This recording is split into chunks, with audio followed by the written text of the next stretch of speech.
Hello दोस्तों, इस video में हम आपको बताने जा रहे हैं नंबर सिस्टम के कुछ क्वेश्चन जो किसी न किसी एग्जाम में पूछा गया है। ये सबसे पहला क्वेश्चन जैसे दिया गया है यहाँ, 200 से 500 के बीच 13 से पूर्णतः विभाजित होने वाली कुल कितनी संख्याएं हैं। तो अब तो इस क्वेश्चन में दिया गया है 200 और 500 के बीच कितनी संख्या है जो 13 से विभाज्य होगा। तो अब इसको कैसे हम ट्रिक के द्वारा सॉल्व करेंगे दोस्तों। तो सबसे पहले यहाँ पर जैसे 200 है तो यहाँ दे देंगे 200, बट्टा में दे देंगे 13 से विभाज्य है तो 13, और यहाँ पर दे देंगे 500 और बट्टा में देंगे 13। इन दोनों संख्या को हम पूर्णांक में बदलते हैं। तो पूर्णांक में अगर इसको हम बदलते हैं तो 15.5/13 आता है, और इसको पूर्णांक में अगर बदलते हैं तो 38.6/13 आता है। अब दोस्तों इसमें करना क्या है, तो फ्रैक्शन दोनों को छोड़ देना है और जो बड़ा संख्या है उसमें से छोटा संख्या घटा देना, यानी 38 में से माइनस कर देना है 15, बराबर कितना आ जाएगा, तो 23। तो दोस्तों 200 और 500 के बीच 23 ऐसा संख्या है जो 13 से विभाज्य होगा। तो जैसे इस क्वेश्चन में दिया गया है 200 और 400 के बीच ऐसी कितनी संख्या है जो 6 और 5 दोनों संख्या से विभाज्य है।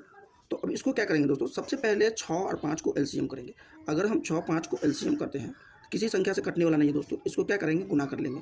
6 पंचे 30, यानी यहाँ पर 30 हो गया।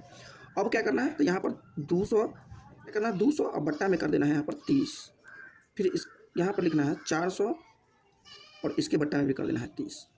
अब इसको पहले हम शॉर्ट कर लेते हैं दोस्तों। तो 1 0 से 1 0 कटता है, 1 0 से 1 0 कटता है। अब यहाँ बचा 20/3। अब इसको हम पूर्णांक में बदलेंगे, तो पूर्णांक में बदलेंगे तो 6.2/3 आता है। इसको अगर हम पूर्णांक में बदलते हैं तो 13.1/3 आता है। अब इसमें भी फ्रैक्शन को छोड़ के 13 में से 6 घटा देना, यानी 13 में से 6 घटाते हैं तो यहाँ आ जाता है 7। यानी 200 और 400 के बीच 7 ऐसा संख्या है जो 6 और 5 दोनों से विभाज्य होगा।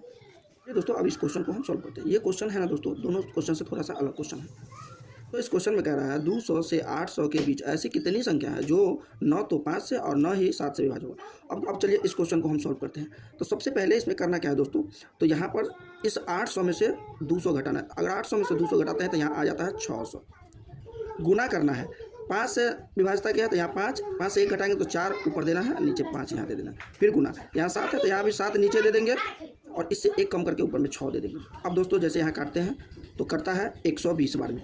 अब 120 यहाँ लिखेंगे, 120 गुने 6 को 4 से गुना करेंगे 24 और बट्टा दे देंगे यहाँ पर 7। अब यहाँ पर अगर इसको हम गुना करते हैं तो आ जाता है 2880/7। अब है इसको अगर हम काटते हैं तो दोस्तों आता है यहाँ पर 411.4। अब दोस्तों इसमें करना क्या है, इस पॉइंट वाले संख्या को, पॉइंट के बाद की संख्या को नहीं लेना है, यानी 411। यहाँ पर आंसर जो हो जाएगा वो 411 हो जाएगा। यानी 200 और 800 के बीच 411 ऐसी संख्या है जो 7 न तो 5 से कटेगा और न तो 7 से। तो दोस्तों अगर मेरा वीडियो आपको अच्छा लगा हो तो दोस्तों तो एक लाइक सब्सक्राइब कर दीजिएगा दोस्तों, और जो बेल आइकन ऑल पे दबा दीजिएगा, ताकि दोस्तों आप लोगों को सभी एसएससी, एमटीएस, सीजीएल, सीएचएसएल ये सभी का क्वेश्चन दोस्तों आप लोगों तक हम पहुंचाते रहेंगे।